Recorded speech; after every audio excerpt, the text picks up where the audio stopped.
Bonjour, dans cette vidéo, on va étudier l'incise et l'incidente. Donc, j'ai déjà créé une vidéo à propos de cette affaire. Et maintenant, dans une autre perspective, sous la direction de Madame Coralie Cadran, la propriétaire de ce travail. Donc, comme toujours, on commence par la présentation de la notion de l'incise. Donc, l'incise et l'incidente. Notion et définition. L'incise et l'incidente sont deux types de propositions qui s'intègrent au sein même d'une phrase, construite pour en approfondir le sens. Elles permettent d'ouvrir une parenthèse enchâssée dans la phrase pour commenter l'à propos.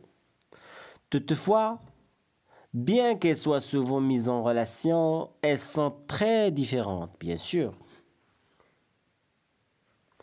Tant sur le plan morphosyntaxique que sur le plan sémantique. Introduction. L'incise comme l'incidente sont deux types de propositions enchâssées dans la phrase pour commenter le propos, même si elles diffèrent sur le plan morphosyntaxique et sémantique. Le locuteur est fortement présent dans la proposition. C'est pourquoi il s'agira d'étudier ces deux propositions, non seulement du point de vue de la construction indépendante ou non de ces propositions, mais aussi du point de vue du propos qu'elles commentent. Une proposition indépendante.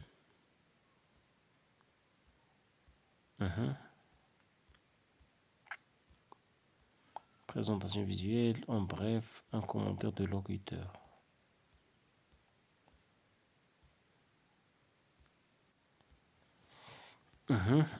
Revenons à nos moutons.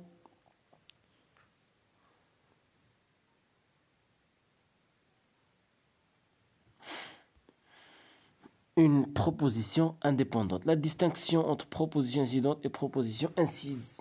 Donc, même si les deux propositions sont très souvent traitées ensemble dans les grammaires, elles ne se ressemblent pas du tout d'un point de vue morphologique. En effet, elles ouvrent toutes deux une parenthèse dans la phrase. Mais alors que la proposition incidente est une proposition indépendante, l'incident est une proposition indépendante et complète, comprenant parfois un élément de reprise de la proposition principale. La proposition, on insiste, enchâsse dans la phrase le commentaire du discours rapporté et est donc soumis à des règles de la construction plus strictes. L'incise fait ainsi toujours apparaître la proposition du sujet, sous une forme généralement courte de noyau verbal et de sujet, dit-il. C'est ça. En bref, une incidente est une proposition indépendante et complète, pouvant être déplacée dans la phrase, dont parfois elle reprend un élément. Je pensais, vous n'allez pas le croire, que ce livre est intéressant. Je pensais, t'en souviens-tu, que ce livre était intéressant. T'en souviens-tu? Une incise introduit l'idée du discours rapporté dans une forme souvent courte, noyau, sujet, verbe, un sujet postposé. Ce livre m'a-t-elle dit? Attention, donc l'incise, on rapporte le discours de quelqu'un d'autre. Ce livre m'a-t-elle dit n'est vraiment pas intéressant. Je vais ouvrir la porte de ce pas, disait le majordome en descendant l'escalier. D'accord, donc je rapporte le propos d'un locuteur, pas mes propres propos. Ok, mais dans l'incidente, je donne une information accessoire pour enrichir la phrase. Il faut, soyons réalistes, réduire nos dépenses, par exemple. Ça, c'est l'incidente. Il faut, soyons réalistes, réduire nos dépenses. Soyons réalistes, c'est l'incidente. La construction de la phrase. Du fait de leur nature grammaticale différente, ces deux types de propositions ne se construisent pas de la même façon et ne s'intègrent pas parallèlement au tissu de la phrase. et ne s'intègre pas pareillement au tissu de la phrase. Ainsi, l'incident peut se placer à l'image d'un complément circonstanciel à n'importe quel moment de la phrase et apparaît comme une proposition juxtaposée, alors que l'incise peut se situer à l'intérieur ou à la fin d'une phrase seulement. Soyons réalistes, il faut réduire nos dépenses. L'incidente. On peut mettre l'incidente au début, c'est possible. Il faut, soyons réalistes, réduire nos dépenses au milieu. Il faut réduire nos dépenses, soyons réalistes. Oui, c'est possible. Mais l'incise qui se construit toujours avec un noyau verbal et sujet, dit-il par exemple, a une position limitée dans la phrase. Donc, alors que l'incise peut se situer à l'intérieur ou à la fin d'une phrase. À l'intérieur ou à la fin d'une phrase. Seulement, on note, pardon, au neutre,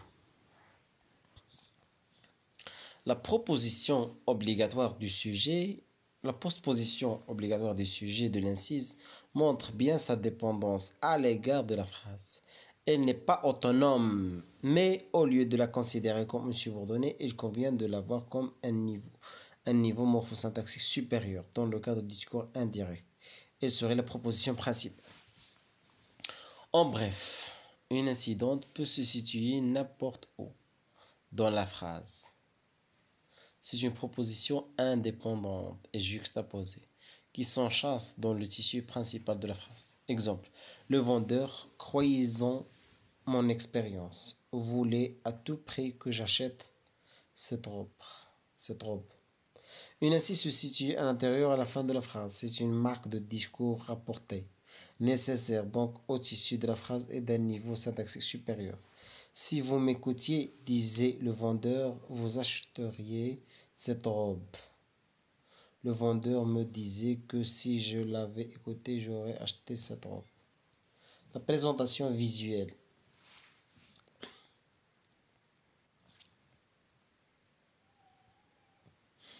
Dès lors, les deux propositions ne sont pas toujours présentées de la même façon dans le corps du texte.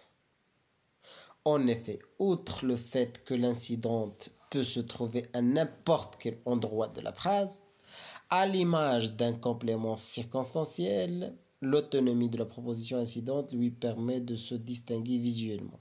Ainsi, l'incise est toujours entre virgules, alors que l'incidente peut être entre virgules, entre tirets, voire entre parenthèses, si le locuteur veut la mettre en retrait.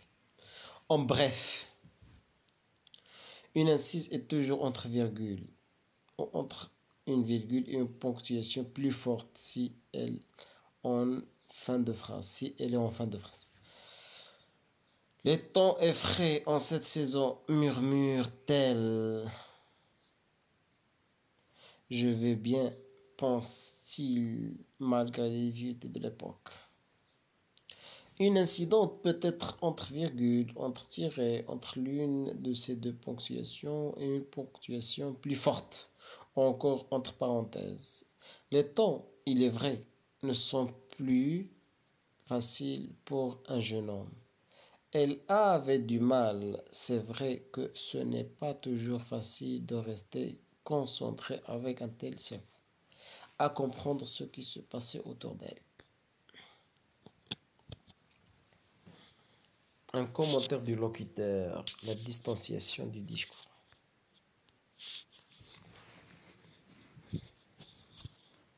Pardon. La distanciation du discours. Les deux propositions relèvent donc de deux régimes textuels différents. Néanmoins, l'une comme l'autre apparaissent comme une distanciation du discours, car le locuteur met à distance ce qui est dit. Dans l'incise, c'est par le biais du discours rapporté que le propos est distancié, car elle indique qui est celui qui a pensé ou dit ces paroles. C'est pourquoi l'incise se caractérise par l'utilisation de verbes de déclaration ou de pensée. Pense-t-il, dit-il, par exemple.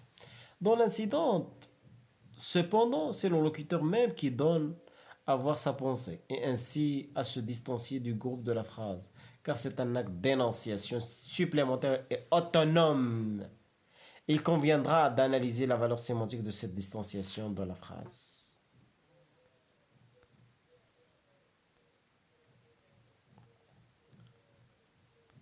Bref, une incise présente le locuteur des paroles rapportées au moyen de vers de déclaration ou de pensée. Les jeunes gens ne sont plus ce qu'ils étaient. M'a-t-elle affirmé, je viendrai sûrement, ai-je promis. Promis. Une incidente présente un commentaire supplémentaire et autonome du locuteur qui se détache du propos. Elle m'a dit, c'est bizarre qu'elle ne s'en souvenait pas. Il paraît, mais je m'en doutais qu'ils ne pourront pas venir. La précision sémantique.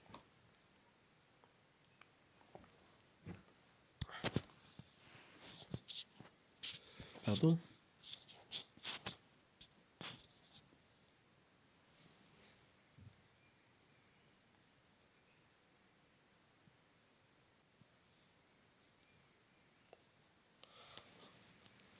Ainsi, l'incident et l'incise donnent toutes les deux un commentaire du locuteur, que ce soit par le biais du discours rapporté ou par une proposition juxtaposée. Ces deux propositions insérées dans la phrase, qu'elles soient autonomes ou non, sont chasse de la phrase, sans vraiment en faire partie. Ce qui explique qu'elle se prononce sur une tonalité plus basse, sur une mélodie plane. La rupture mélodique, syntaxique et sémantique de ces propositions montre le commentaire du locuteur en tant que proposition détachée. Du- Mhm. Pardon. La rupture mélodique, syntaxique et sémantique de ces propositions montre le commentaire du locuteur en tant que proposition détachée du tissu de la phrase pour apporter une nuance ou une précision. Une nuance ou une précision. En bref, incise comme incidente apporte une précision sémantique à la phrase. Le commentaire du locuteur permet de voir une nuance, une distance ou une simple mise en relief d'une proposition rattachée plus particulièrement au locuteur et à annoncer sur une tonalité plus basse et continue. Exemple, il me semble, mais je peux encore me tromper, qu'il pleuvra demain. Ah, mesdames, dit-elle avec douleur, je comprends ce qu'est le désespoir. Conclusion. Les incises et les incidentes sont deux types de propositions détachées du tissu phrasique ou textuel, mais enchâssées au cœur même de la phrase. Si les incises sont dépendants de la proposition principale, comme le marque la postposition du sujet et la marque du discours rapporté, les incidentes sont des propositions autonomes et juxtaposées qui donnent un commentaire du locuteur sous forme personnelle ou générale. L'incise concerne donc un type de proposition plus restreint, réservé aux verbes de déclaration ou de pensée entre virgules, alors que l'incidente est un type de proposition plus vaste, assertive, injonctive ou exclamative qui, visuellement, peut se présenter entre virgules, entre tirées entre parenthèses suivant la valeur sémantique que lui donne le locuteur.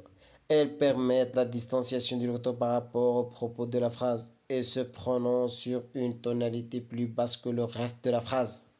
L'incident représente un acte d'énonciation supplémentaire à la phrase et autonome, alors que l'incise en est une partie, toutefois, d'un plan logique supérieur, car elle se rattache à une autre énonciation. Voilà tout ce qui concerne l'incise et l'incidente. Vous pouvez aussi consulter ma chaîne Longue Écriture sur YouTube ou ce que vous avez sur ma page Facebook. Vous allez trouver sur YouTube une autre vidéo consacrée à cette distinction entre les deux.